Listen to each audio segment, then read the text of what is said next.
Salve fratres, mari kita bahas bidat sola fide versi Pincer Huta Barat. Bidat sola fide dengan variasi relativisme. Seperti biasa, tone dasar dari Pincer Huta Barat adalah relativisme. Pahami itu dulu. Sola fide adalah sebuah lagu sumbang sebenarnya ya, saudara-saudariku yang terpisah maupun yang terkasih.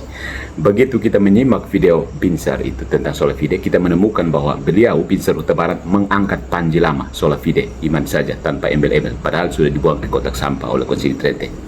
Dia mengutip Roma 1:16-17 seolah-olah Paulus sedang berkhotbah sendirian di ladang kosong tanpa Yakobus di telinga kita. Tampaknya manis dan heroik, tetapi sesungguhnya ia memotong separuh tubuh dari wahyu yang lengkap. Nah, video singkat ini akan menguliti klaim itu, namun sambil menunjukkan di mana sola fide menjadi dogma setengah masak, ya, yang menyisakan banyak luka. Ya, mari kita lihat yang pertama, Roma 1:16-17. Kata hanya tidak pernah ada. Siapa yang tambah itu? Martin Luther. Siapa yang ikut itu? Bidat-bidat yang berikutan itu. Pincer Huta Barat menyebut keselamatan hanya karena iman. Persoalannya kata hanya itu tidak pernah keluar dari mulut Paulus. Iman memang dasar, tetapi Paulus sendiri menulis di Galatia bab 5 ayat 6, iman yang bekerja oleh kasih. Yakobus 2:24 lebih pedas. Manusia dibenarkan karena perbuatan, bukan hanya karena iman. Titik. Kata hanya itu bukan firman Allah. Itu adonan Luther yang ditelan mentah-mentah oleh Protestan. Gereja Katolik memandang iman sebagai pintu, tapi pintu yang harus dilalui dengan langkah nyata. Rahmat membangunkan, tetapi manusia harus bangun dan berjalan.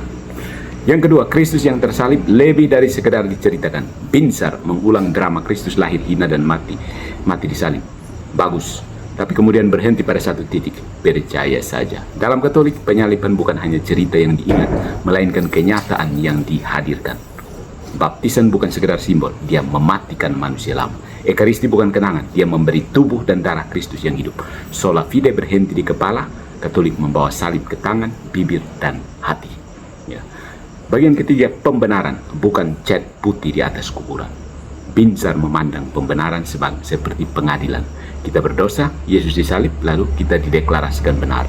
Masalahnya, itu menjadikan manusia seperti buku akuntansi yang dihapus tinta merahnya.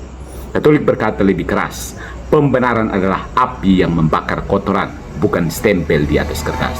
Roma bab 5 ayat 5 mengatakan, kasih Allah dicurahkan ke dalam hati kita. Kita sungguh dibuat adil, bukan sekedar disebut adil. Ya.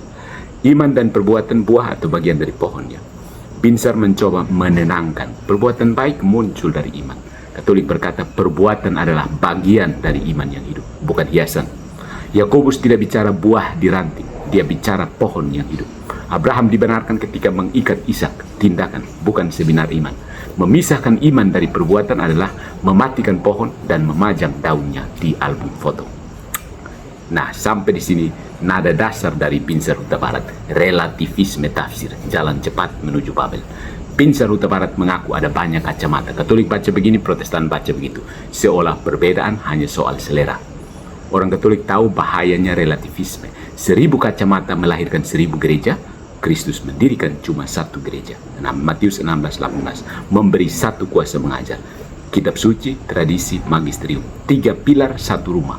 Tafsir bebas tanpa pagar melahirkan kekacauan. Sola fide adalah salah satu buahnya. Jadi iman yang membakar, bukan yang membisu. Pincer menyebut iman, Katolik menyebut rahmat yang bekerja. Iman sejati adalah iman yang berjalan, bekerja, mengasihi, dan setia dalam sakramen. Membatasi keselamatan hanya pada deklarasi iman adalah menjadikan rahmat murahan. Gereja Katolik melihat keselamatan sebagai ziarah. Dimulai dengan iman, dipelihara dalam pengharapan, dibuktikan dalam kasih. Seperti kata Yakobus, tunjukkan imanmu lewat perbuatanmu. Sola fide yang digadang Pincer hanyalah sebagian nada dari simfoni yang utuh. Yang lain-lain dia buang. Katolik memainkan keseluruhannya, dan justru di sanalah Injil bernyanyi dengan penuh. Full gospel. The real full gospel is the Catholic theology.